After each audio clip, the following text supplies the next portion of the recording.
Hello friends, welcome back to my channel Gyan Sankalp. तो friends, मैं most important question की series चला रही हूँ पॉलिटिकल साइंस की।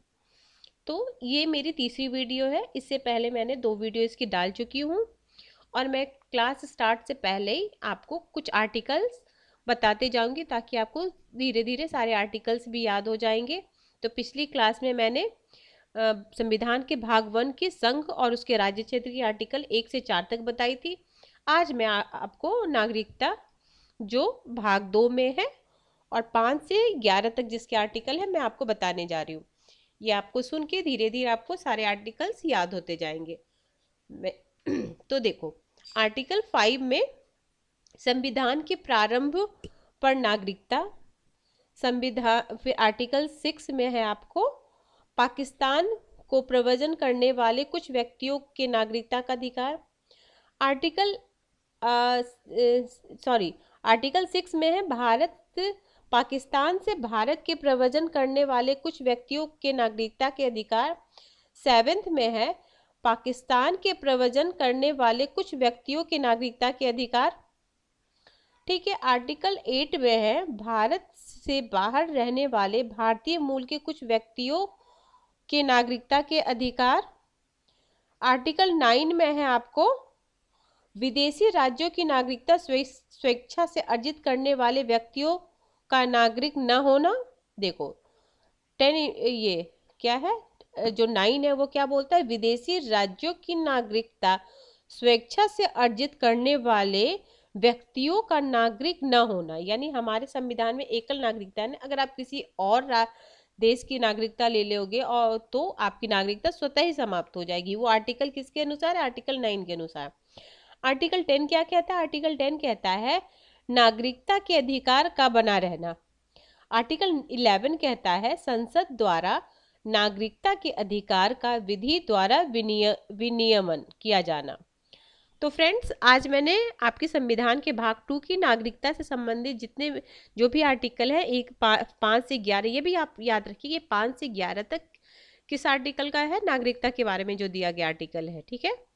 तो फ्रेंड्स, अगर आपको मेरा चैनल अच्छा लगता है तो प्लीज़ मेरे चैनल को सब्सक्राइब करें, मेरी वीडियो को लाइक करें और ज़्यादा से ज़्यादा अपने फ्रेंड में शेयर करें।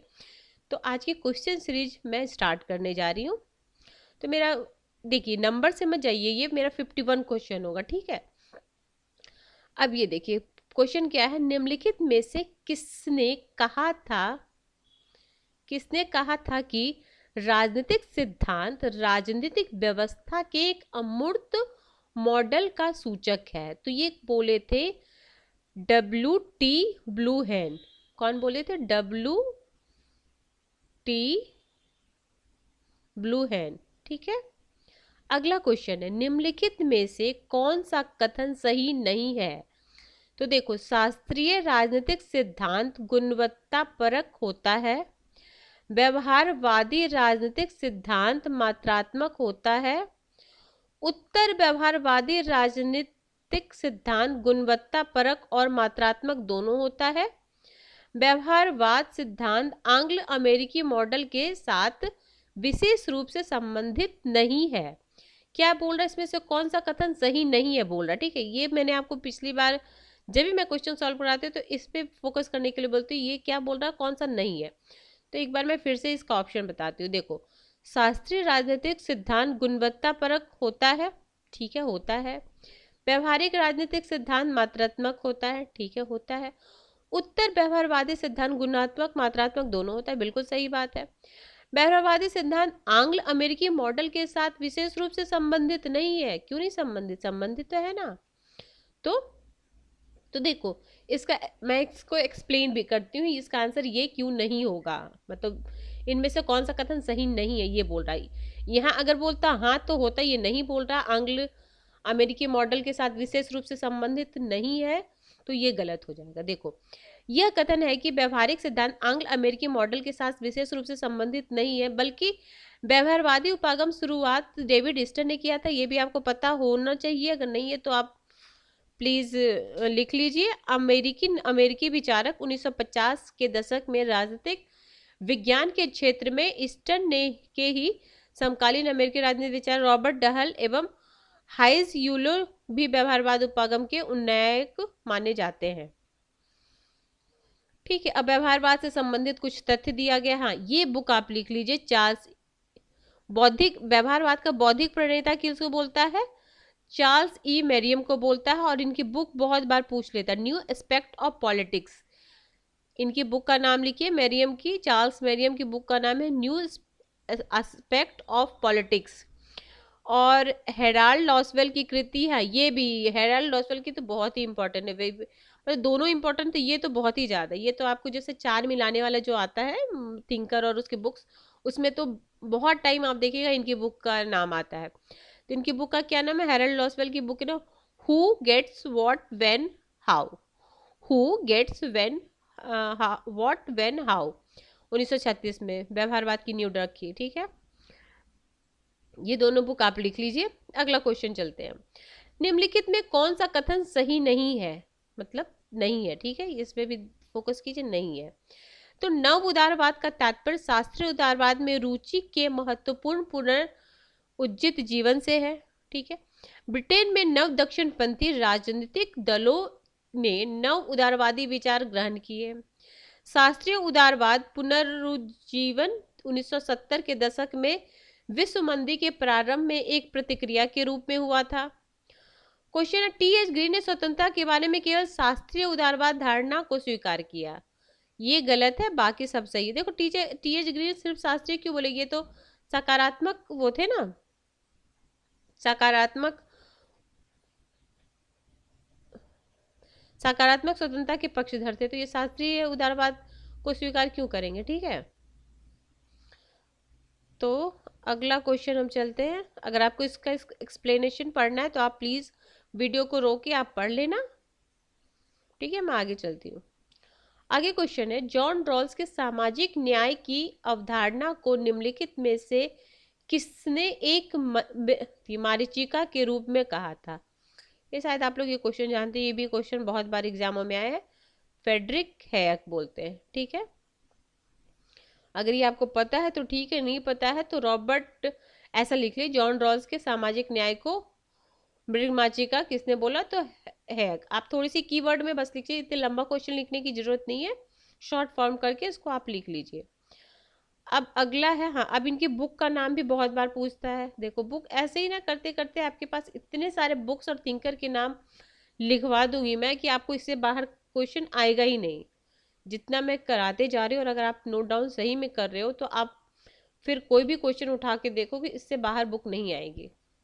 तो देखो, हैक की बुक का नाम क्या है? हैक लिख लो। जैसे देखो, अभी मैंने वो रॉल्स के बारे में हैक ने ऐसा कुछ बोला, तो हैक लिख के आप इनकी बुक का नाम लिख लो। ठीक है, और थोड़ा सा स्पेस छोड़ देना, जब मैं हैक के बारे में कुछ और बताऊंगी या कहीं से और आप कुछ पढ़ोगे तो उसके बारे में आप लिख लेना। तो हैक की बुक का नाम तो ये लिख लो, रोड टू द सर्फडम। अगर आता है तो ठीक है, पर देखो मैं बताती हूँ, जो चीज़ अगर आपको आता है पहले से तो उसको नोट डाउन करने की जरूरत नहीं, वो आपकी थिंकिंग में ऑलरेडी फिट है आपके ब्रेन में, तो उसको लिखने की जरूरत नहीं है, फालतू में नोटबुक भरने की जरूरत नहीं है। हाँ, जो चीज़ आपको नया लगता है कि ये मुझे बिल्कुल नहीं आता, उसको आप लिख लो, फिर 2-3 बार पढ़ो, फिर आपको याद हो जाएगा। देखो, उसका अगला बुक है उनका द कॉन्स्टिट्यूशन ऑफ लिबर्टी, ये भी बुक लिख लो। The fatal conceit, individualism and economic order. ठीक, हैयक मुद्रा के अंतरराष्ट्रीयकरण के समर्थक थे। क्या थे? मुद्रा के अंतरराष्ट्रीयकरण के समर्थक थे। उन्होंने, ये तो बस सुन लो, रुको, उन्होंने जॉन मेनार्ड कीन्स की आर्थिक नीति की आलोचना की। हाँ, अब ये देख लो, अगर कभी आपको ऐसा क्वेश्चन आए कि कीन्स की किसने आलोचना की, तो हैयक ने की थी, क्योंकि क्या बोलते थे, ये अंतरराष्ट्रीयकरण की बात करते थे, मुद्रा की। और इनकी जो नीति इनकी आलोचना, और ये भी समझ में आ गया आपको कीन्स क्या है, कीन्स भी आर्थिक नीति पे बात करते हैं। अगला क्वेश्चन, निम्नलिखित में किसने कहा कि विचारधारा को न तो विमोचक या उत्पीड़क या फिर सही या गलत के रूप में समझा जाना चाहिए, यह इनमें से कोई भी हो सकता है? तो ये बोलते हैं एंड्रूड हैवुड।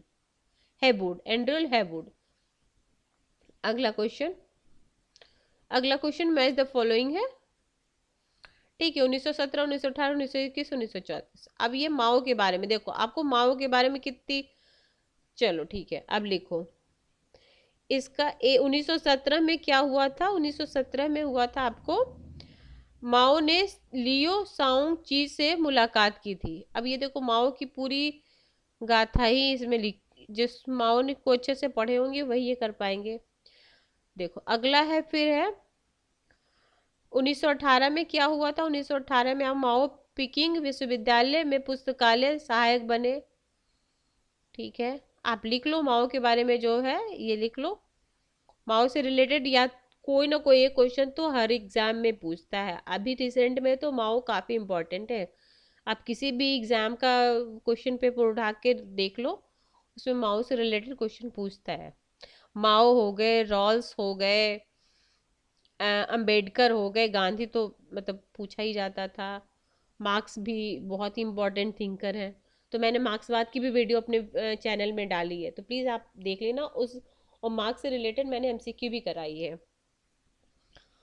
अब 1921 में क्या किए थे वो, 1921 में ये किए थे, माओ ने सीसीपी की पहली कांग्रेस में भाग लिया।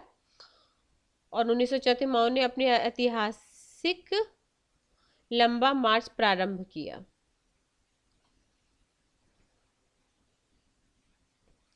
अभी हम माओ के बारे में कुछ वही बताइए, कुछ और तथ्य है कि 1 अक्टूबर 1949 को माओ के नेतृत्व में चीन ने जनवादी गणराज्य की स्थापना की। तो जनवादी चीन की स्थापना माओ की इस 1949 में की थी। माओ की बुक आप प्लीज नोट डाउन कर लो, new democracy on coalitions government on the people's democratic dictatorship. लिख लो, आप लिख लो, या तो अभी आप कुछ कर रहे हो तो स्क्रीनशॉट लेके फिर बाद में लिख लेना। अगला क्वेश्चन है, फिर ये मैच द फॉलोइंग है, थिंकर्स हैं, दार्शनिक है, और उनके विचार क्या क्या हैं। Machiavelli, Hobbes, Locke, Rousseau. तो अब इसमें से आपको जो आता हो उसको सबसे पहले करना। तो देखो मैकियावेली का क्या हो जाएगा, तर्क के प्रति, मैकियावेली हो जाएंगे नैतिक उदासीनता, एक का 2, और बी हॉब्स का हो गया 3, आत्म परीक्षण की वृत्ति, और ये तुम्हारा लॉक हो जाए संपत्ति की, वो संपत्ति की बोलते ना, संपत्ति का अधिकार बोलते थे लॉक। तो सी का हो जाएगा 4, और आपका हो जाएगा तर्क के प्रति विद्रोह। वो तर्क के प्रति विद्रोह बोलते थे ना रूसो, वो तो बोलते थे प्राकृतिक अवस्था मनुष्य बहुत ही भोला भाला वो है। सो तो देखो ये मिला लो। ऐसे आई थिंक ये आप अगर आप पढ़े होगे हॉब्स, लॉक, रूसो, तो आप ये पढ़ के आसानी से मिला लोगे। अगला क्वेश्चन आपका है, किसने कहा था, क्या कहा था। मैं जिन भी धार्मिक व्यक्तियों को से मिला हूँ उनमें से सबसे अधिक छद्म वेश में राजनीतिज्ञ थे, लेकिन मैं राजनीतिक के वेश में धारण करता हूँ, छद्म वेश में हृदय से धार्मिक हूँ। ये आपको आई थिंक ये तो बहुत ही इंपॉर्टेंट कोटेशन है, महात्मा गांधी का, ये बहुत बार एग्जाम में आया हुआ है।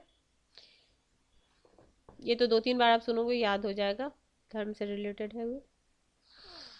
अगला है कथन और कारण वाला।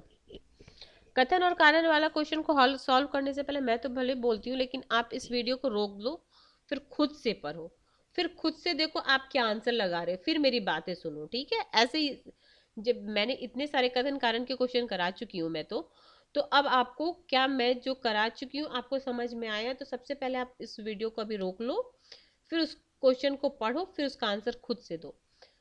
चलो मैं बताती हूँ। विचारों के बारे में प्लेटो का सिद्धांत ज्ञान के सिद्धांत पर आधारित है। ठीक है, क्या बोला, प्लेटो के विचारों के बारे में प्लेटो का सिद्धांत ज्ञान के सिद्धांत पर आधारित है। उनके अनुसार ज्ञान धारणा होती है। तो देखो ये गलत है, उनके अनुसार ये नहीं होती है। इसी से ऐसे ही रिलेटेड क्वेश्चन ऊपर भी आया था, अगर आप ऊपर वो क्वेश्चन देखे होंगे, मैंने इससे पहले जो क्वेश्चन कराया था कि वो विचारों के बारे में क्या बोलते हैं, तो उस अगर वो क्वेश्चन आप किए होंगे तो ये क्वेश्चन आपको समझने में आसानी हुई होगी। तो इसका ऑप्शन हो जाएगा सी, ए इज राइट, बट मतलब जो कथन है वो सही है, बट उसका जो तर्क है वो गलत है, ऑप्शन सी। अगला है निम्नलिखित में किसने कहा अरस्तु का न्याय सामान्य राजनीतिक विज्ञान न केवल अभी अभी अनुभवजन्य और वर्णनात्मक है बल्कि कुछ मामलों में यह किसी भी नैतिक उद्देश्य से स्वतंत्र भी है, क्योंकि राजनेता को बुरे राज्य के शासन में विशेषज्ञ बनाने की आवश्यकता पड़ सकती है। ऐसा बोलते थे सेवाइन, बोलते थे। कौन बोलते थे, एक बार मैं आपको फिर से सुनाती हूँ। अरस्तु का न्याय सामान्य राजनीतिक विज्ञान न केवल अनुभवजन्य और वर्णनात्मक है बल्कि कुछ मामलों में यह किसी भी नैतिक उद्देश्य से स्वतंत्रता भी है, क्योंकि राजनेता को बुरे राज्य के शासन में विशेषज्ञ बनाने की आवश्यकता पड़ सकती है। सेवाइन, आंसर बी सेवाइन। अगला क्वेश्चन है, लॉक के अनुसार निम्नलिखित में से कौन सा कथन सही नहीं है। लॉक के अनुसार कौन सा कथन सही नहीं है। राज्य को संवैधानिक राज्य होना चाहिए, सरकार के पास स्वविवेकी अधिकार होना चाहिए, यह एक सहनशील राज्य है, संपत्ति का अधिकार नैसर्गिक अधिकार नहीं है। यही गलत हो गया। देखो अब आपको ना ये तो पता उन्होंने संपत्ति के अधिकार को नैसर्गिक अधिकार बोला था, ये नहीं है, तो आप क्या देखोगे, ये तो क्वेश्चन आसानी से आप कर लोगे। बाकी आपको हो सकता समझ में आए या ना आए, उससे फर्क नहीं पड़ता, लेकिन ये तो नहीं है, तो केवल ये, बाकी इसमें ऑप्शन में नहीं है। अगला क्वेश्चन, रूसो के अनुसार निम्नलिखित में से कौन सा कथन सही नहीं है। फिर नहीं पूछ रहा रूसो के अनुसार क्या नहीं है, तो ऑप्शन है, दो मूल प्रवृत्तियां स्व प्रेम और सहानुभूति मानव की प्रकृति का निर्माण करती है, एक विचारशील मानव दुराचारी पशु होता है, परिवार केवल प्राकृतिक समाज होता है, सामान्य इच्छा एक समूह की सोच नहीं होती। देखो इसमें भी ये भी बहुत सामान्य इच्छा समूह की सोच और अच्छी सोच के बारे में बोले थे। ठीक है, इनका तो ये फेमस, इनका तो कीवर्ड ही है सामान्य इच्छा का सिद्धांत। रियल बिल, एक्चुअल बिल और रियल बिल, अक्सर इसे रिलेटेड क्वेश्चन पूछता है। एक्चुअल बिल देखो, रूसो के अनुसार यह कथन सही नहीं है, सामान्य इच्छा एक समूह की सोच नहीं होती, सामान्य इच्छा व्यक्तियों की वास्तविक इच्छा का योग होता है। सामान्य इच्छा क्या होता है, जनरल विल क्या होता है, व्यक्तियों की वास्तविक इच्छा का योग होता है। ठीक है, आगे है, जे.एस. मिल के अनुसार निम्नलिखित में से कौन सा कथन सही नहीं है। देखो सारे में नहीं नहीं नहीं पूछ रहा है। आनंद गुणवत्ता और मात्रा से भिन्न होता है, मिल गैर उपयोगितावादी तर्कों का उपयोग करते हैं, सुखा व ये क्या बोलते हैं, फेलिसिफिकल कैलकुलस असंगत है, आनंद की वस्तुनिष्ठ तरीके से मापा जा सकता है, तो ये ही गलत है, बाकी उनका तीनों सही है। अगला क्वेश्चन, अमर्त्य सेन की निम्नलिखित कृतियों में उनको प्रकाशन के कालक्रमानुसार व्यवस्थित कीजिए। अब देखो उनके जो बुक है, अब देखो कालक्रमानुसार देखो, अब ये सब बुक का नाम देख लो, उसका ईस्वीसन लिख लो, फिर धीरे धीरे आपको इनकी बुक, तो जैसे इसमें तो कालक्रमानुसार, ऐसे बहुत सारे एग्जामों में सिर्फ इनके बुक का है, जैसे आइडिया ऑफ जस्टिस इनके वेरी इंपॉर्टेंट, वेरी मतलब मोस्ट इंपॉर्टेंट, मतलब ये जो क्वेश्चन में रोटेट होता है ना हमेशा, ये क्वेश्चन, ये इनकी बुक बहुत ज़्यादा रोटेट होता है, हमेशा पूछा जाता है आइडिया ऑफ जस्टिस। तो देखो अब हम देखते हैं कौन कौन से बुक, तो इनकी बुक का नाम चाइल्ड्स वेलफेयर एंड मैनेजमेंट 1982, आप इसको नोट डाउन ही कर लो। फिर इनइक्वालिटी रिएक्टिज्म 1992, डेवलपमेंट एज फ्रीडम, ये भी इनकी इंपॉर्टेंट, मतलब ये दोनों बुक ना बहुत बार पूछी जाती है। डेवलपमेंट एज फ्रीडम, ये तो आपको टीजीटी में भी पूछी जाएगी, ये तो मतलब ये एक तरह से जीके जैसे पॉलिटिकल साइंस जो नॉर्मल जैसे एसएससी ये सब टाइप में भी जो पूछा जाता है जीके के प्रोस्पेक्ट में, तो उसमें भी इनकी ये दोनों बुक तो आई हुई है, मतलब आती है। आइडिया ऑफ जस्टिस 2009, सबसे बाद में यही है। Development as a freedom 1999। अगर और इनके बारे में वैसे इनकी अन्य पुस्तकें भी है, तो इतना तो मत नोट डाउन करो, इतना ही कर लो, बहुत है।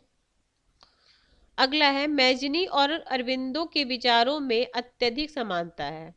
ठीक है, दोनों का मानना था कि ईश्वर में आस्था नैतिकता का आधार था और राजनीति को नैतिकता से अलग नहीं। तो ठीक है, दोनों सही है, उन सही एक्सप्लेनेशन है उसकी।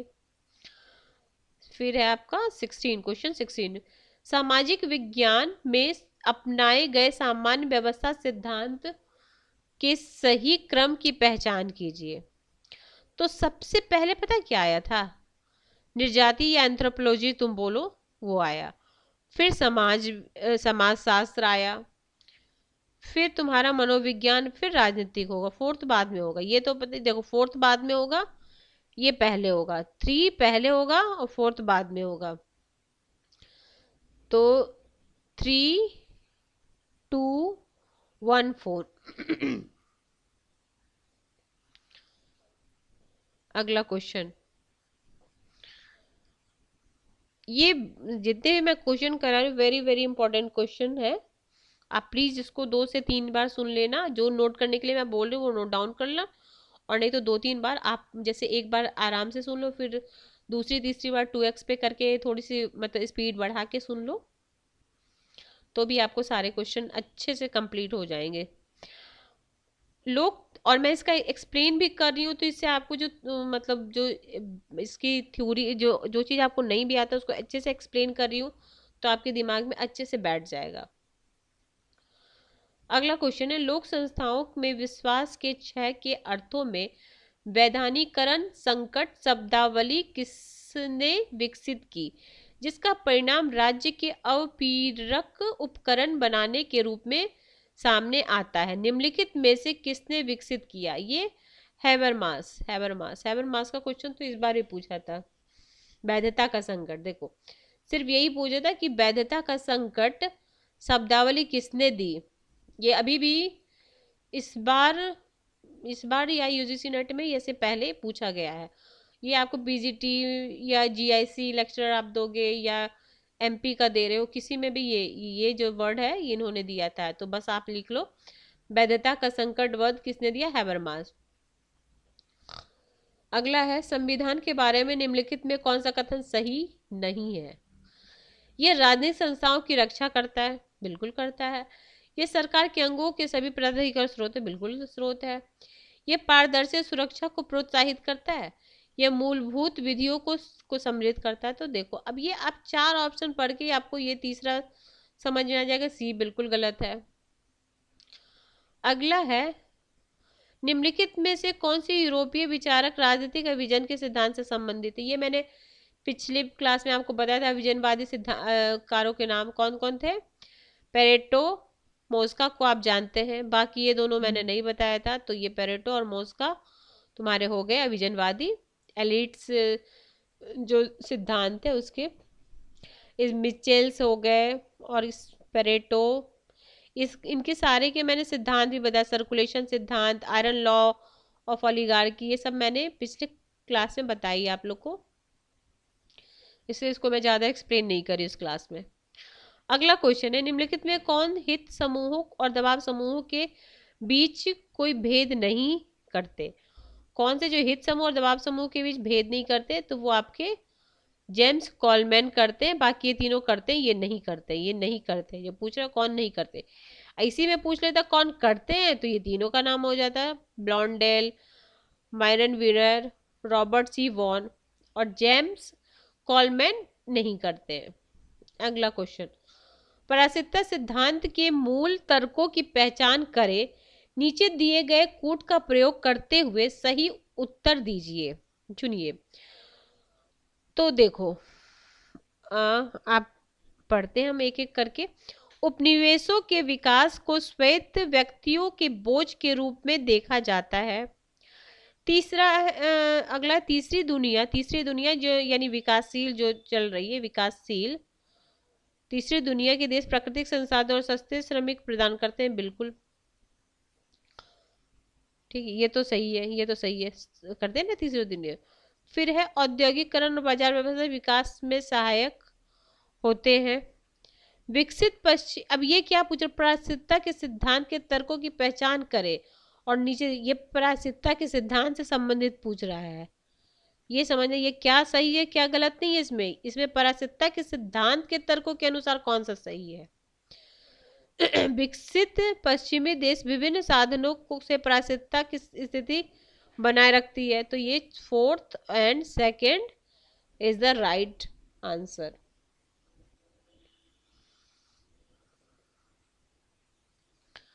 ठीक है, अब ये एक इसके बारे में प्रायश्चित्ता का सिद्धांत का मूल एक बार मैं इसको बता देती हूँ आपको, ताकि आपको थोड़ी अच्छे से समझ में आए। देखो, प्रायश्चित्ता का सिद्धांत मूल तर्क है कि तीसरी दुनिया के देश प्राकृतिक संसाधनों और सस्ते श्रमिक प्रदान करते हैं तथा विकसित पश्चिमी मतलब विकसित देश बोलो या पश्चिमी देश बोलो एक ही बात हुई, विभिन्न साधनों का प्रायश्चित्ता की स्थिति बनाए रखते हैं। प्रायश्चित्ता सिद्धांत की उत्पत्ति 1950 के दशक में लैटिन अमेरिका में हुई।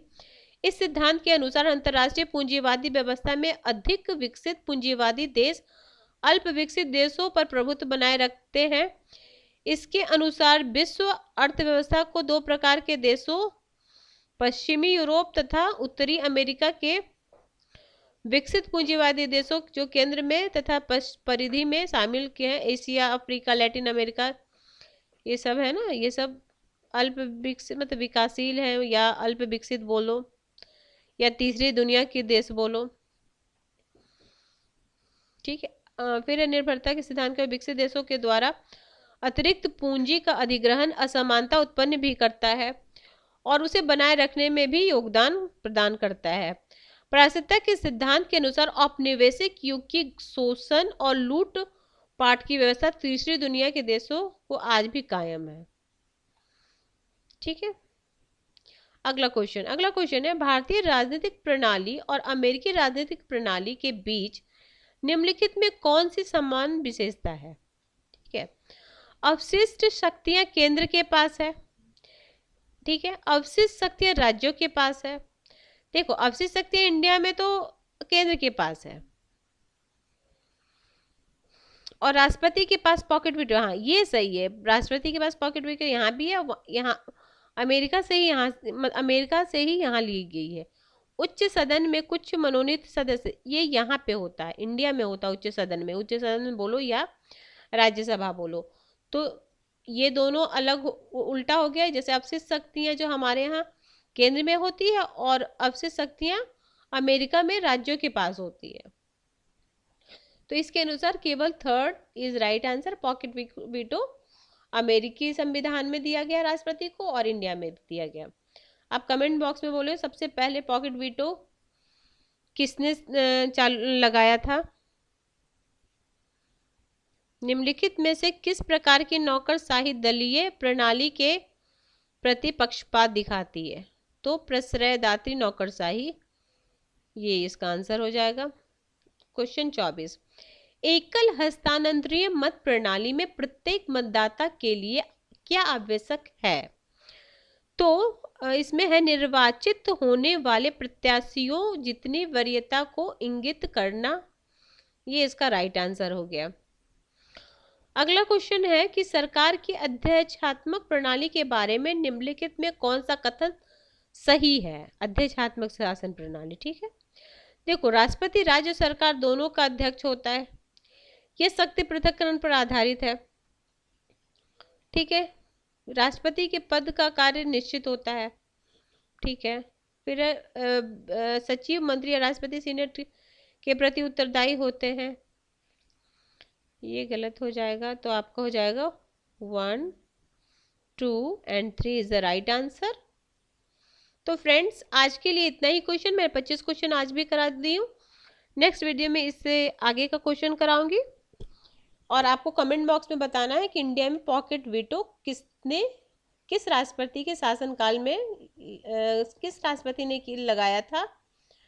अगर आप नहीं बताएंगे तो मैं नेक्स्ट वीडियो में आपका इसका आंसर बताऊंगी।